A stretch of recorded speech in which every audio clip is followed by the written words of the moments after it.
வணக்கம், ரெமி கிச்சனுக்கு உங்களை வரவேற்கிறேன். நாங்கள் இப்போது ஒற்றைப்பாலத்தில், கேரளாவில் ஒற்றைப்பாலத்தில் இருக்கோம்.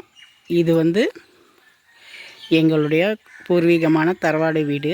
இதெல்லாம் கூட்டு குடும்பமாக எல்லோரும் இருக்கிற வீடு. இது ஃபுல்லாக ஓடு தான், ஓட்டில் தான் கட்டியிருப்பாங்க. டெரஸ் கிடையாது, இது ஓட்டு வீடு. இப்படி அடுக்கு மாதிரி அடுக்கடுக்காக தான் கட்டியிருப்பாங்க. ஏன்னா இங்கே 6 மாதம் வெயில், 6 மாதம் மழை. அந்த மழையும் வெயிலெல்லாம் தாங்குகிற மாதிரி, சூடை கொஞ்சம் தணிக்கிற மாதிரி இப்படி தான் வீடு ஸ்டைல். வீட்டோட ஸ்டைல் இப்படி தான் இருக்கும். இதுதான் இந்த வீடு.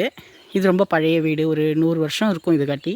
ரொம்ப பழமையான வீடு. இன்னும் கொஞ்சம் பராமரிப்பு பணி செய்யாமல் கொஞ்சம் வீடு இதுவாக இருக்குது, சிதிலம் அடைஞ்சிருக்கு. பராமரிப்பு செய்தால் இன்னும் ரொம்ப அழகாக இருக்கும். இந்த வீட்டை சுற்றி காமிக்கிறேன் உங்களுக்கு. இதுதான் வீடோட சைடு.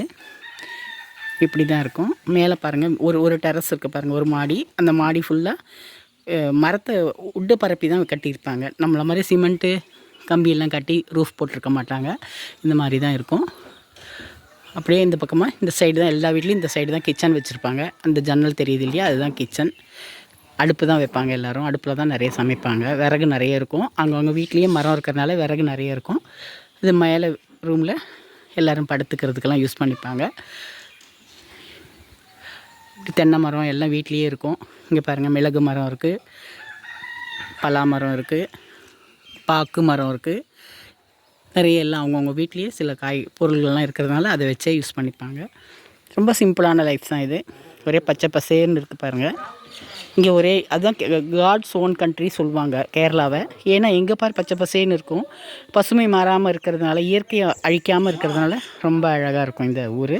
அதனால தான் எல்லாருக்குமே, டூரிஸ்ட் வர்றவங்க எல்லாருக்குமே கேரளானா ரொம்ப பிடிக்கும். அது காரணம் இதுதான், பசுமை மாறாமல் இருக்கிறதுனால தான். இயற்கை அழகாக அவங்க அது கெடுக்காமல் வச்சுருக்காங்க. அதனால தான் இப்படி அழகாக இருக்கிறது.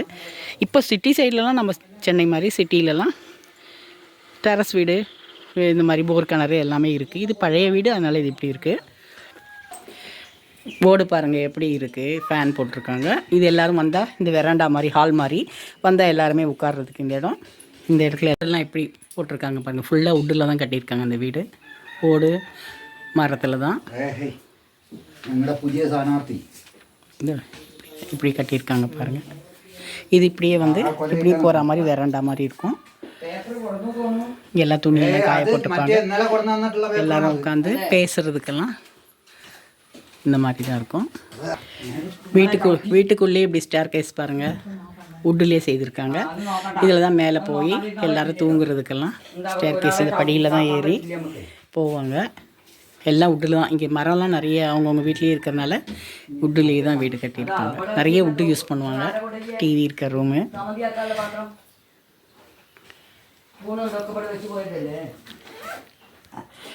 இது டைனிங் ஹால். எல்லோரும் சாப்பிட்ற டைனிங் ஹால் இது. எல்லாம் டிஃபன்லாம் ரெடி ஆகிட்டுருக்கு பாருங்கள். சட்னி ரெடி ஆகிடுச்சு, கார சட்னி ரெடி பண்ணிகிட்ருக்காங்க. டிஃபன்லாம் ரெடி ஆகுது. பக்கத்துலேயே கிச்சன் இருக்கும். இப்படி தான் கிச்சன். சிலிண்டர் இப்போத்த ஸ்டைலில் புதுசாக சிலிண்டர்லாம் வச்சுருக்காங்க. ஆனால் ரொம்ப உபயோகப்படுத்த மாட்டாங்க. சிலிண்டரில் ஒரு பால் காய்ச்சறது, ஒரு டீ போடுறது அப்படி தான் பண்ணுவாங்க. முக்கால்வாசி அடுப்பில் தான் சமைப்பாங்க. ஏன்னா இங்கே விறகுலாம் நிறையா அவங்கவுங்க வீட்லேயே இருக்கிறதுனால விறகு தான் யூஸ் பண்ணுவாங்க. இப்போ பாருங்கள், தோசை செய்துட்ருக்காங்க. நமக்கு தோசை ரெடி ஆகுது, சூடாக சாப்பிட்லாம். பக்கத்தில் சாதத்துக்கு தண்ணி வச்சுருக்காங்க. இதெல்லாம் நம்ம சென்னையில் அவ்வளோவா பார்க்க முடியாது, வில்லேஜில் தான் பார்க்க முடியும். அதனால தான் உங்களுக்கு இதெல்லாம் நான் காட்டி ஷேர் பண்ணுறேன். பாருங்க, இதை உட்காந்துருக்காங்க பாருங்கள். இவங்க எங்கள் செரியம்மா சொல்லுவோம், சித்தி. அவங்களுக்கு 80 வயசு ஆகுது. அவங்க ஏதோ பேசுவாங்க. പറയുന്നു എൻ്റെ തറവാടാണ്. സൗണ്ടാ പറയും, കുറച്ച് പതുക്കമല്ല, മെല്ലെ സൗണ്ടാ പറയും. തറവാട് വീടാണ്. എൻ്റെ പേരെ കുട്ടികളാണ്. എല്ലാവരും ഒന്നിച്ച് പറയും. എല്ലാവരും ഒന്നിച്ച് ജീവിക്കുന്ന എല്ലാരും കൂടി ഒന്നിച്ചിട്ടാണ് ഞങ്ങൾ ഇരിക്കണമെന്ന് പറയാനേ. எல்லாரும் கூட ഞങ്ങൾ ഒന്നിച്ചിട്ടാണ് ഇപ്പോൾ. அவங்களுக்கு வீடியோ பார்த்தோன்னே என்ன பேசுறதுன்னு தெரியல. പറയും. എല്ലാവരും കൂടി ഒന്നിച്ചിട്ടായിരിക്കണം. கூட்டு குடும்பமாக இருக்கிற தரவாட்டு வீடாണ്. அவங்களுக்கு வீடியோ பார்த்தோன்னே பேச தெரியல. அவங்க பிள்ளைங்க, பேர குழந்தைங்க எல்லாருமா சேர்ந்து இருக்கிற தரவாட்டு வீடு இதுன்னு சொல்கிறாங்க. വീട്ടിന് എത്ര കൊല്ലായി കെട്ടിയിട്ട്? ഈ വീട് കെട്ടി എത്ര കൊല്ലായി? ഇതിലിരുന്നിട്ടോ? ഇതിലിരുന്നിട്ടിപ്പോൾ എൻ്റെ അപ്പൂരിൻ്റെയൊക്കെ വയസ്സായി.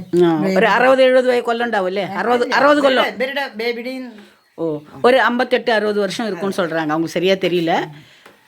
அப்படி கட்டினா அவங்க சின்ன வயசுலேருந்து இருந்த வீடு இது. அதுதான் அவங்க சொல்கிறாங்க. 60 പറയാൻ മതി. കാരണം അത് പൊളിച്ച് പണി ചെയ്യുമ്പോൾ ഇരുന്നിട്ട് നമ്മൾ 55-60 കൊല്ലം. இங்கே தான் கிணறு இருக்குது. எல்லாம் செடி பொந்தெல்லாம் மூடி போயிருக்கு. இங்கே தான் கிணறு இருக்குது. இந்த கிணத்துல தான் மோட்டரில் தண்ணி அடித்து டேங்கில் ஏற்றி நமக்கு தண்ணி வீட்டுக்குள்ளெல்லாம் கொண்டு வராங்க. வீடு பராமரிப்பு செய்யாதனால கொஞ்சம் பழசாக இருக்குது. ரொம்ப நல்லா இருந்துச்சு. நாங்கள்லாம் சின்ன வயசில் இங்கே வரும்போது இந்த வீடு ரொம்ப அழகாக இருந்துச்சு. அப்போ நாங்கள்லாம் இங்கே இந்த குளம்லாம் பார்க்கும்போது ரொம்ப ஆசையாக இருக்கும். ஏன்னா நம்ம சென்னையிலலாம் நம்ம இந்த மாதிரி குளம்லாம் பார்த்தது இல்லை இல்லையா. ஒவ்வொரு வீட்டுக்கும் தனியாக இந்த மாதிரி குளம் இருக்கும். இந்த குளத்தை வந்து கவர்மெண்ட்டுக்கிட்ட தொழிலுறப்பு சொல்லுவாங்க. அவங்கக்கிட்ட கொடுத்தோன்னா அவங்க எல்லாம் க்ளீன் பண்ணி கொடுப்பாங்க. இந்த குளம் வந்து இந்த குடும்பத்தில் இருக்கவங்க மட்டும்தான் யூஸ் பண்ணுவாங்க. வெளியில் இருக்கவங்க யூஸ் பண்ண மாட்டாங்க. ஒரு வீட்டுக்குமே நிறைய இடம் இருக்கிறதுனால அவங்கவுங்க தனியாக குளம் இருக்கும். இந்த குளம் நாங்கள் சின்ன வயசுலலாம் நிறைய வந்து குளிச்சிருக்கோம். ரொம்ப நல்லாயிருக்கும். ஆனால் இப்போ கொஞ்சம் அழுக்காக இருக்குது. ஏன்னா வெயில் காலம் தண்ணி வேறு வற்றி போயிருக்கு. இதுதான் இந்த குளம். சென்னையில் நம்ம இதெல்லாம் பார்க்க முடியாது. அதனால தான் உங்களுக்கு இதை காமிக்கிறேன். எவ்வளோ பசுமையாக இருக்குது பாருங்கள் சுற்றி. இதெல்லாம் க்ளீன் பண்ணால் இன்னும் ரொம்ப அழகாக இருக்கும். அவங்க மழைக்காலம் வர்றதுக்குள்ளே எல்லாத்தையும் க்ளீன் பண்ணிவிடுவாங்க. பக்கத்தில் பெரிய மலை இருக்குது. அதெல்லாம் இந்த குடும்பக்காரோட மலை தான் அது. அங்கே எல்லாம் கூட வீடு இருக்குது. அந்த பக்கம் ரோடு இருக்குது. நமக்கு அழகாக இருக்குல்ல, பசுமையாக இருக்குல்ல, பார்க்குறதுக்கு கண்ணுக்கு குளிர்ச்சியாக இருக்குது பாருங்கள். இந்த குளம் எவ்வளோ நல்லாயிருக்கும் தெரியுமா. நாங்கள் சின்ன வயசில் அவ்வளோ ஜாலியாக வந்து விளையாடுவோம்.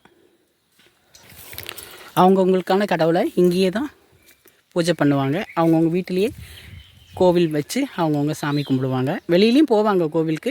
வீட்டிலுடைய குடும்ப கோவில், குடும்பத்தினுடைய தெய்வத்தை இங்கே தான் வழிபடுவாங்க. இந்த அரளி மரம் ரொம்ப பழைய கால மரம். இது வெட்ட மாட்டாங்க, அப்படியே வளர்ந்துட்டே தான் இருக்கும். பழைய கால மரம் இது.